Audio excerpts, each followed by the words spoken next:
We think we have a winner there. We also think we have other companies right behind that are doing very well in the vaccines, long ahead of schedule. As part of Operation Warp Speed, this agreement will also ensure that we receive an additional 500 million doses shortly thereafter. This is another crucial step in our effort to develop, manufacture, and distribute a vaccine in record-breaking time, really a very small fraction of the time based on previous schedules. I want to thank the FDA. I want to thank everybody involved. It's been an incredible process. As discussed yesterday, the China virus poses the greatest threat to our senior citizens, as we all know. The median age for those who die from the virus is 78 years old, and nearly half of the deaths have occurred.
stuff.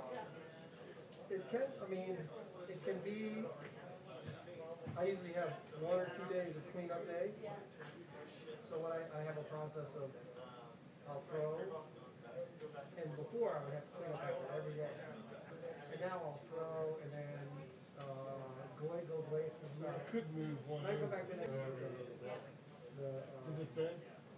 slip, whatever they call it, slip tray. But no, it's not. I have a sink right there, and I have a filter in the sink. And yeah, and anything that gets too dry, I have a plastic bag, I throw everything in there. And then, what's that? Either recycle it, or if it's like really old and like I had one. The reason but anyway, I had an older one plate like that. So anyway, I was like if it gets really dry, then I just put it in a bag and let it completely dry. And then when I throw out the trash, I take it in the landfill. So it'll break down even in the trash can because it's so humid. So I'm not really like destroying it, or so it's not that bad. I just wish I had a kiln now, like on my. They're expensive. Yeah. Because they fire.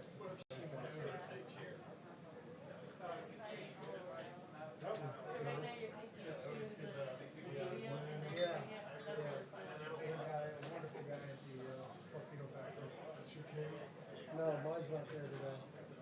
But yeah. It's so white out here. Huh? Who's your reporter?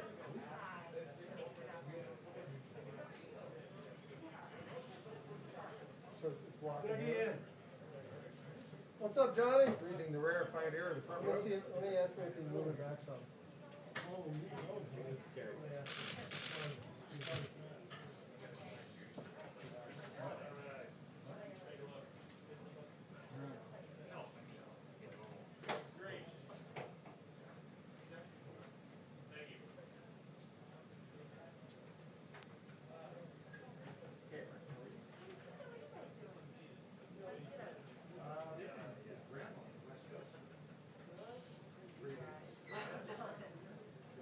They must be loving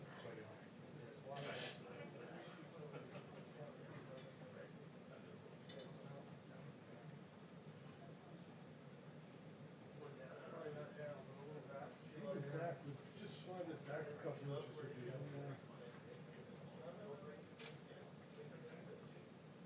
It's on the edge of this is a problem.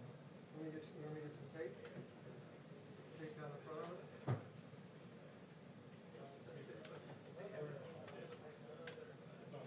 Oh, back for sure. Yeah, I got his lens in my picture. Just pull that back. Let me take this. I'll take this off.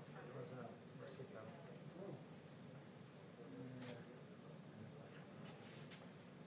Yeah, it should just twist. That's broken. See that clip? It's okay, don't worry about it. Keep it on the body. He pulls his back. I can. We'd have to both pull back. This is on autofocus, I'm sure, right?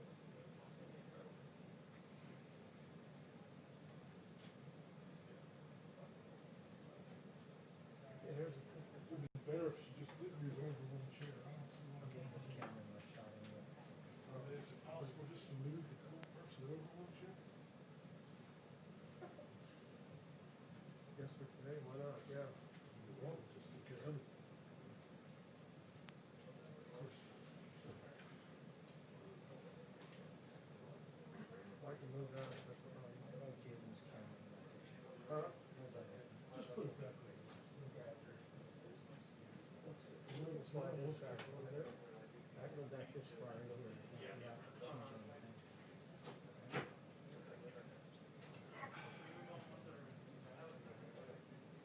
You just move. How's that? Go better? Anything's better, yeah. That's back to 2 inches. That's great. Let me see if I sit there. Let me sit there so you can see. Come in here, folks. Mine.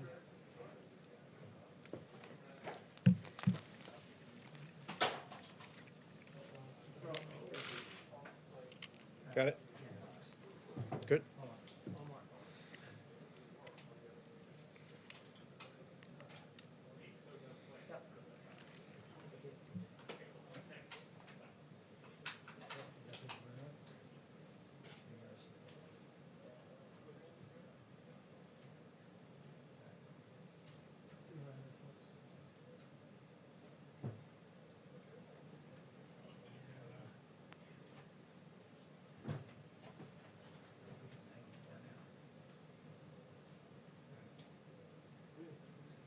Better? Yeah. All right.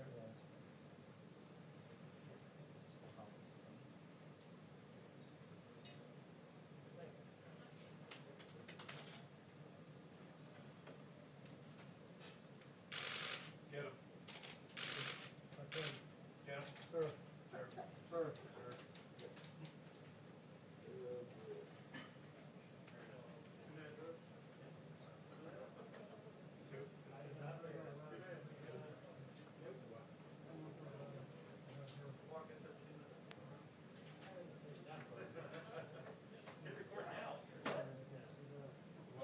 Sorry, I didn't see that.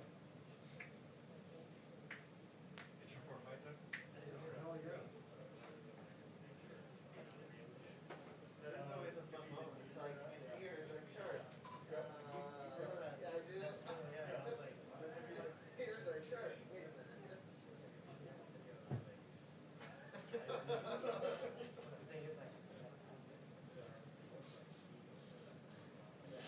Seems to be the best one yet.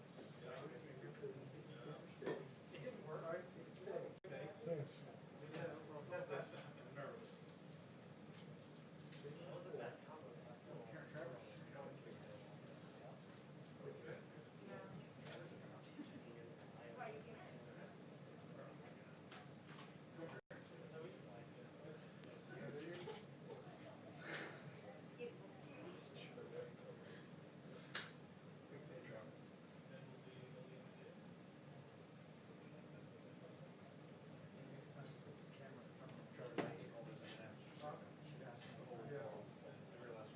They're also I tried to run the light. no.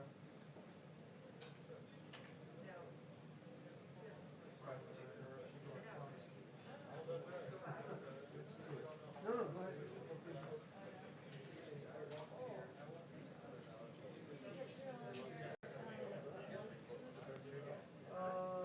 I'm pretty close.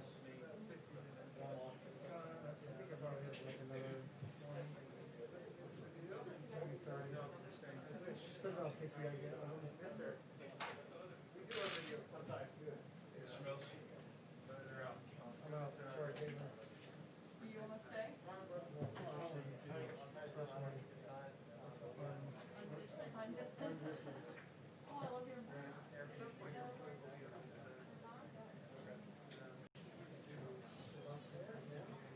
What? I feel like I'm kind of wearing it. Yeah, there's a copycat. Yeah. I know. Do you replace him with Dr. Fauci?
Thank you very much. Thank you, everybody. Thank you. We've had a tremendous week uniting the country in our fight against the China virus. I've reminded people of the importance of masks when you can't socially distance in particular. A strong message has been sent out to young people to stop going to crowded bars and other crowded places. Yesterday, we made the amazing announcement for our plans to protect nursing home residents. We're working very hard on that. We're doing very well all over the country. And also about contracting with Pfizer. We made a big, beautiful contract with Pfizer. We think they're very close, but we have a lot of companies that are very close to produce a vaccine. And I wanted to come out again today to share some additional news with you. This afternoon, my political team came to me and laid out our plans for the convention in Jacksonville, Florida. It's a place I love. I love that state. The drawings look absolutely beautiful. I never thought we could have something look so good so fast with everything going on. And everything was going well. A tremendous list of speakers, thousands of people wanting to be there, and I mean, in some cases, desperately be there. They wanted to attend, people making travel arrangements all over the country. They wanted to be there. The pageantry, the signs, the excitement were really, really top of the line. But I looked at my team and I said, the timing for this event is not right. It's just not right with what's happened recently, the flare-up in Florida. To have a big convention, it's not the right time. It's really something that, for me, I have to protect the American people. That's what I've always done. That's what I always will do. That's what I'm about. They said, sir, we can make this work very easily. We have great enthusiasm, incredible enthusiasm. Even the polls say about the most enthusiasm they've seen. We can do this safely and we can do it responsibly. And I said, there's nothing more important in our country than keeping our people safe, whether that's from the China virus or the radical left mob that you see in Portland, where I want to thank Homeland Security and others and law enforcement for doing a fantastic job over the last few days. They went in, and people were out of control for 51 days, a long time, and Homeland Security and other law enforcement with us went in, and they've done a great job protecting our property, federal courthouse and other property, and most importantly, protecting our people. Or the senseless violence that you see in Chicago or New York or Detroit, a lot of other cities where so many people are shot and so many people are killed. And people elected me to help and to protect. So I told my team it's time to cancel the Jacksonville, Florida component of the GOP convention. Will be starting in North Carolina for the Monday, as has always been planned. We were never taking that off. That's remaining as it is. The delegates are going to get together. That's where they do their nomination. So the delegates are going to North Carolina, and they'll be doing the nomination. And we're going to do some other things with tele-rallies and online the week that we're discussing, which will be really good. I think we're going to do it well. And I'll still do a convention speech in a different form, but we won't do a big, crowded convention per se. It's just not the right time for that. I care deeply about the people of Florida and everywhere else, frankly, in this country and even in the world, who would be coming into the state, and I don't want to do anything to upset it. They'll be doing very well very shortly. We're going to put some maps up of the country behind me, and you'll see that the area that we're talking about is a hot spot. You'll also see a lot of the country has no problem whatsoever, most of the country, actually. So I'm always going to take care of you, so that's the way we're going to do it. I've spoken to Governor DeSantis and informed other political leaders. I want to thank the Jacksonville community and its great mayor. He's a great guy, really great guy. They wanted it so badly. And all of the other political representatives in Jacksonville and in Florida. and just very special people, a very special group, and they were there for us 100%. Today, I want to provide an update on the actions we're taking to support the safe reopening of America's schools. Parents around the world who have had their children home for the last few months have a greater appreciation for the fact that teachers are essential workers, that they're essential to our children's future. Our goal is to protect our teachers and students from the China virus while ensuring that families with high-risk factors can continue to participate from home. Very important. The American Academy of Pediatrics has released guidance recommending that schools reopen. It said, quote, lengthy time away from school and associated interruption of supportive services often results in a social isolation, making it difficult for schools to identify and address important learning deficits, as well as child and adolescent physical and sexual abuse, substance abuse, depression, and suicidal ideation. This, in turn, places children and adolescents at considerable risk of morbidity and, of some cases, mortality. Beyond the educational impact and social impact of school closures, there's been a substantial impact on food security and physical activity for children and for families. So that's very important. And there's a highway, it goes both ways. The National Education Association recently stated, despite the momentous efforts of educators during the pandemic, online learning has never been an effective replacement for in-person learning and support. Being at the school, being on the campus is very, very important. One study estimates that due to school closures last spring, the average student will begin this school year roughly 35% behind in reading compared to the typical year, and more than 50% behind in math. That's a big statement. According to McKinsey & Company, learning loss will probably be greatest among low-income Black and Hispanic students. They're the ones that are hit the hardest. We don't want that happening. 30 million American students rely on schools for free and reduced meals. Over 70% of the students who receive mental health services do so through their schools. According to HHS, 1 in 5 reports allegedly having to do with child abuse. They have neglect, and these are neglect and neglected cases are submitted by education personnel. So people in the education world on the premises will be the ones that report neglect and other problems when they see the children. They know if they've been neglected, they know if they've been hurt or harmed in any way, whether it's at home or someplace else, but they see this at school. You don't get to see that if you're not going to school. It's a big thing. Fortunately, the data shows the children are lower risk from the China virus very substantially. When children do contact the virus, they often have only very mild symptoms or none at all. And medical complications are exceedingly rare. Those that do face complications often have underlying medical conditions.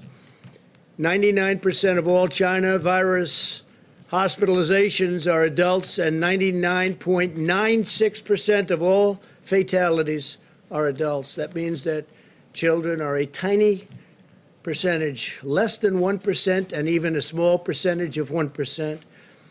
In a typical year, the flu results in more deaths of those under 18 in the United States than have been lost thus far to the coronavirus. Many different names, many, many different names. The life of every child is sacred and must be protected. Our sole focus is the health and well-being of America's children. I have a very, very special person who loves children, who's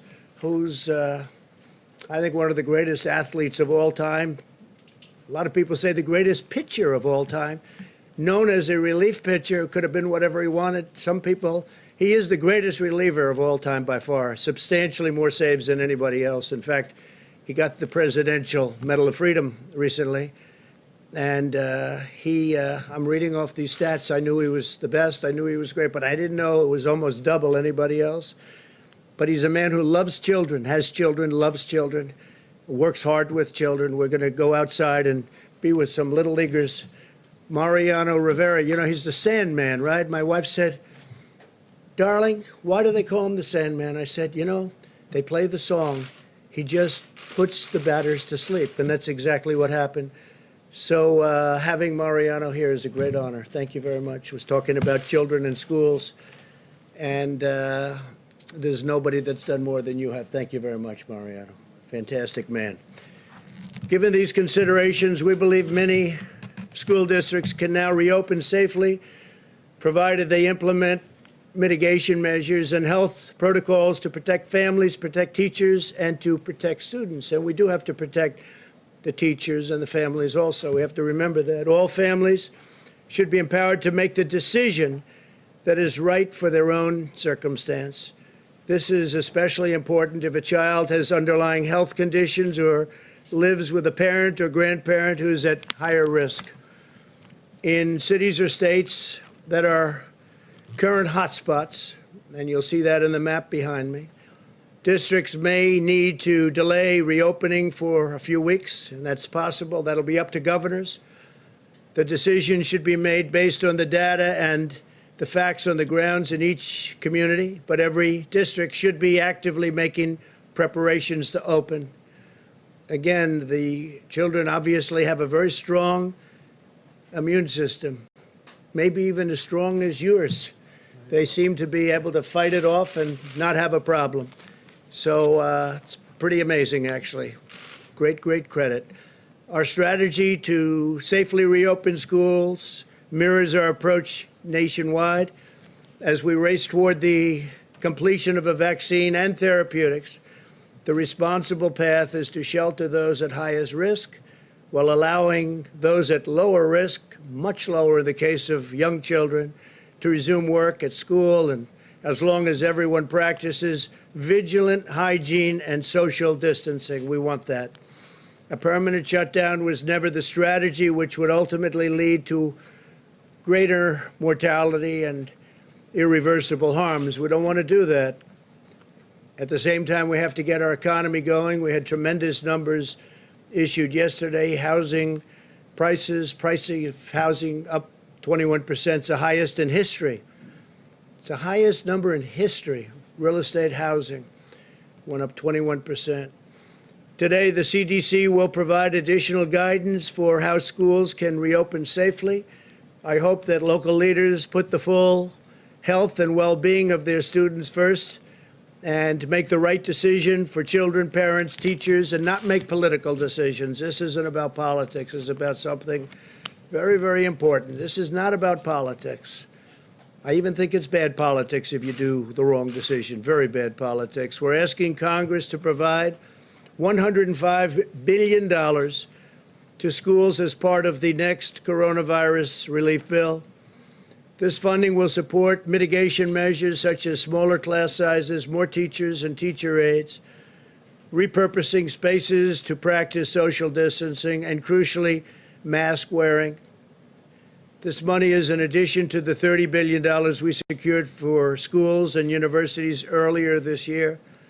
That money we have, some is distributed and some is not distributed. If schools do not reopen, the funding should go to parents to send their child to public, private, charter, religious, or home school of their choice. The key word being choice. If the school is closed, the money should follow the student, so the parents and families are in control of their own decisions. So we'd like the money to go to the parents of the student. This way they can make the decision that's best for them. We cannot indefinitely stop 50 million American children from going to school, harming their mental, physical, and emotional development. Reopening our schools is also critical to ensuring that parents can go to work and provide for their families. The Council of Economic Advisors estimates that 5.6 million parents will be unable to return to work if schools do not reopen this year. It's a tremendous problem. It's a tremendous problem. Schools have to open safely. They have to open. More than a dozen European countries, as well as South Korea, Taiwan, and many others, have already reopened schools, and cases have not risen. We can achieve the same goal if we unite together, follow the best medical practices, and apply common sense. We'll continue to support states and cities in the current hotspots in the South, Southwest, and West. The governors, I know them all. They're all very, very capable. They're doing a very good job. They're working so hard. You wouldn't even believe it. We have nearly 30,000 federal personnel deployed in the states that need assistance. We're helping with doctors and nurses, medical personnel of all kinds. As a PPE update, we're in close communication with governors and states. We have supplies, everything they could possibly need. We're very strong on supplies. Remember, I used to say the cupboards were bare. Well, now the cupboards are the opposite. Due to our historic efforts to increase both the national stockpile and the state stockpiles, the vast majority of the states have 60 days' worth of supplies on hand. And most importantly, they have ventilators, because the ventilators are very, very hard to come by, at least in the past. Now we're making thousands of ventilators a month and supplying them in many cases to other countries. For states that are making requests, we're rapidly delivering. In the last 24 hours, FEMA has deployed more than 1.5 million masks upon request, 1.7 million gowns, and 600,000 well, let me change that. We've created about 600,000 different supplies. We have 600 ventilators to Arizona, North Carolina, Pennsylvania, Colorado, Idaho, and Washington. I think the number is 600. We'll go check that, and we'll give it to you in a little while. But we've got a stockpile of thousands of ventilators. I think we've sent out about 600 just recently. The United States has now conducted more than 51 million tests, which is more than any other country in the world by far.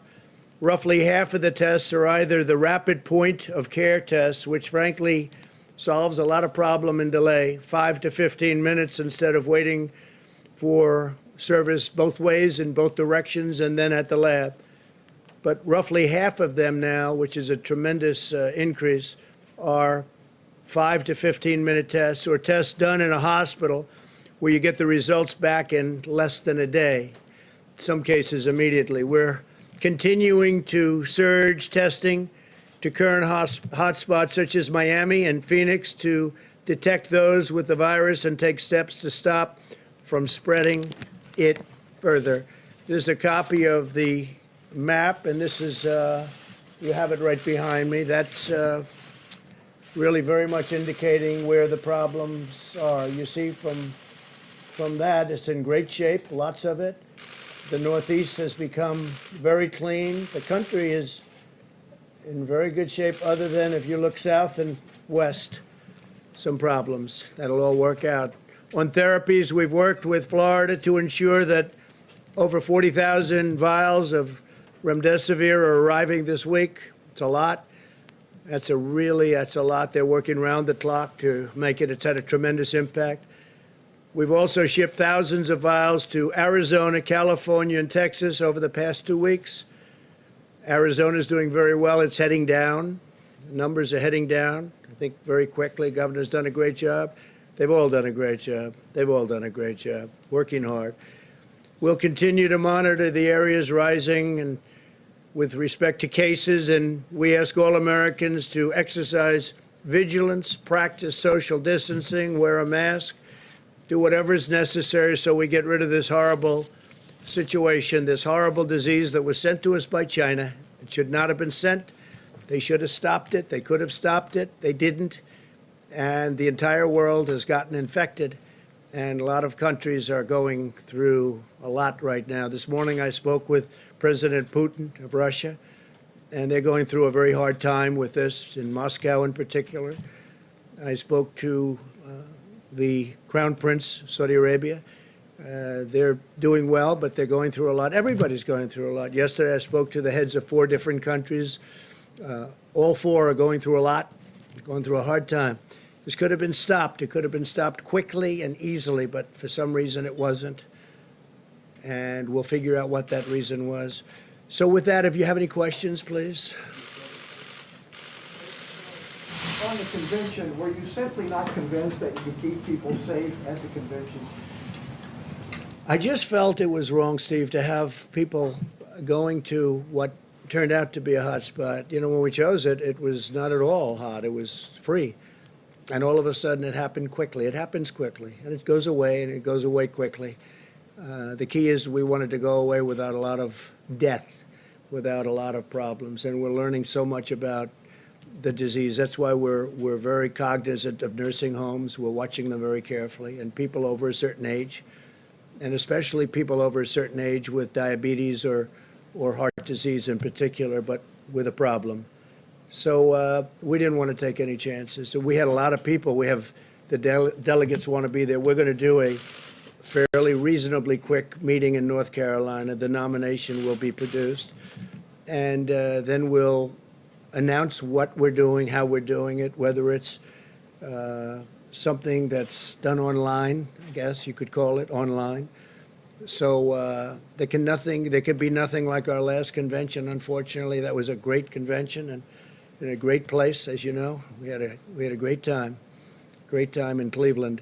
But it's a different world, and it will be for a little while. We want to get the world back to what it was, and I think we'll have that, including great job numbers, including so many things that are happening so positive. I have to say the stock market is close to records. For NASDAQ, it is a record. It's already exceeded its highest numbers.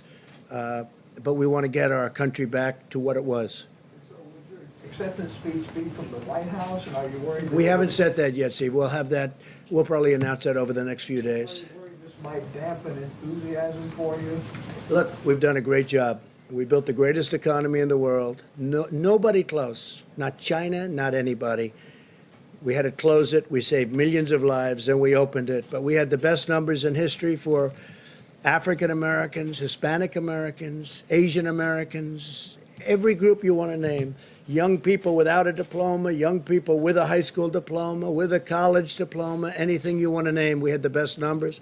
Women doing incredibly. Never been a time like that. And we had to turn it off because of what China did. We had to turn it off.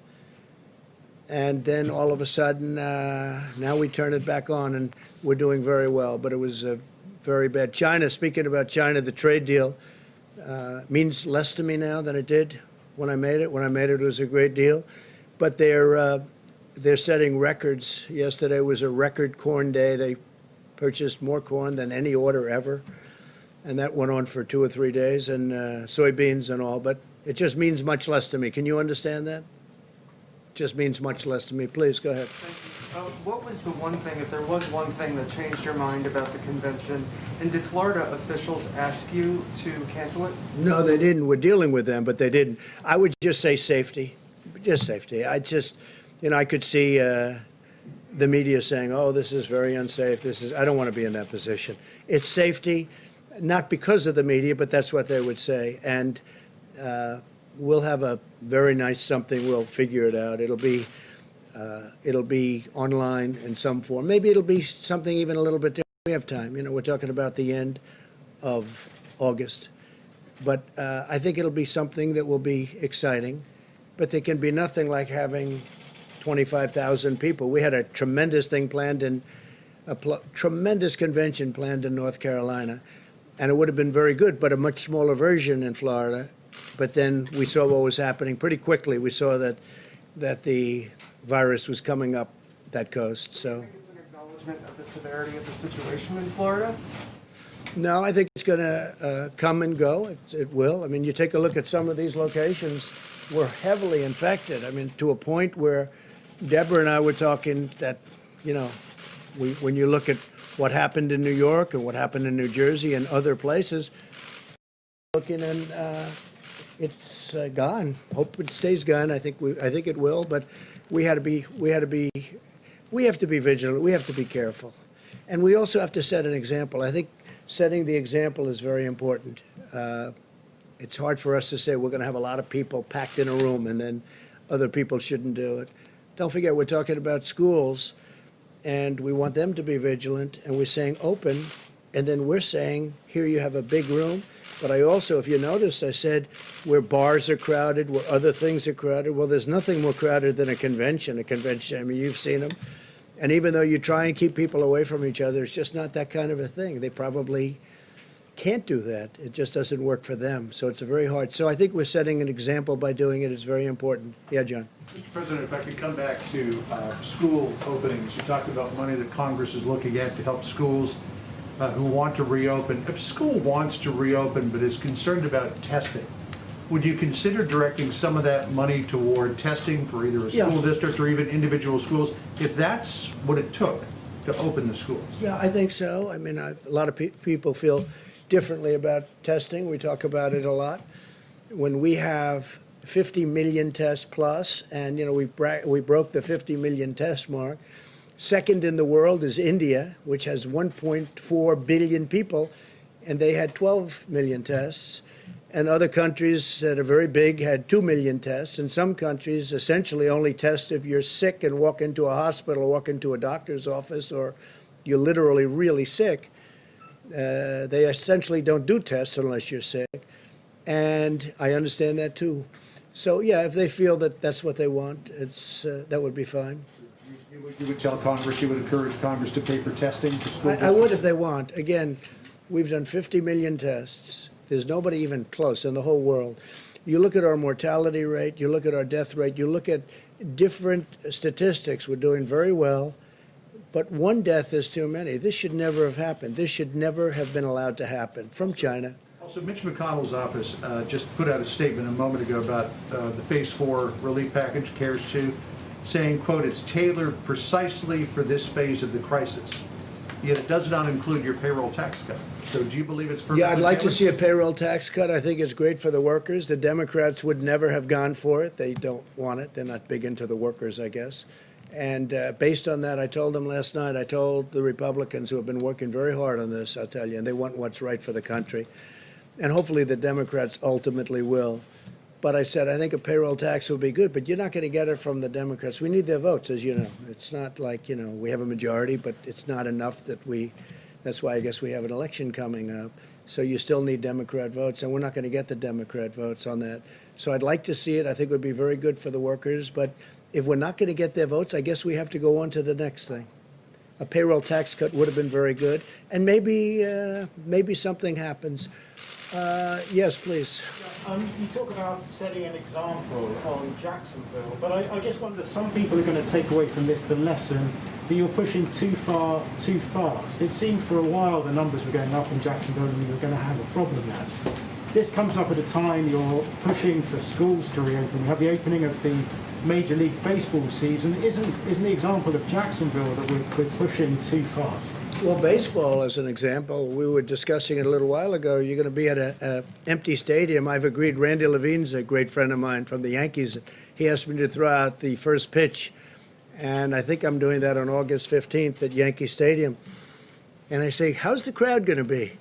And, you know, it's like you don't have a crowd. There is no such thing. It's going to be interesting, Mariano. He's not used to that. I've been at many games. He walks in, the place goes crazy. I think it'd be just as good without the crowd. You were just born with it, you know. Some people are born with it. I don't know if this is only for the baseball players, but I've never seen a pitcher throw a ball where so many bats were broken as Mariano. He's got the all-time record. I said, how do you do that? He said, parents. Great parents, when you get right down to it, right? How do you do that? It's called parents. But yeah, just to finish, I think that we have to all set examples. I think Major League Baseball is setting an example by, you know, playing to empty stadiums, and so are other sports. You see that. Now, then they'll allow a certain number in. I see golf is now, soon will be allowing people to come in percentages, and all of a sudden we want to get back to normal. The key is to get back to normal, because nobody wants to see this. But I think it's really good that baseball's opening. It looks like football's opening. It looks like sports are opening. We have, it's a tremendous thing psychologically for our country, and we're all with it. We're going to see right now some beautiful young little leaguers outside with a great future ahead of them. They're already practicing on the front lawn of the White House, and we're going to go out and say hello to them, and it'll be really great. Okay, how about one more? Yeah, please, go ahead. President Trump, the Washington Post earlier today reported that one thing holding up the GOP coronavirus bill is the White House asking that it include language regarding the FBI building in downtown Washington, D.C. Is that true? I don't know that they're putting it in this bill, but I know they want to have a new FBI building. This one is very old, and it's really was never built to a very high standard, as you probably have heard, and it's got a lot of danger involved, and panels falling off the outside and pieces of concrete falling off the building. And they want to build it at the site that they have it. They had options very far away from Washington. And I said to them, frankly, you have to be near the Justice Department. There's nothing better than the site. The site they have now is better.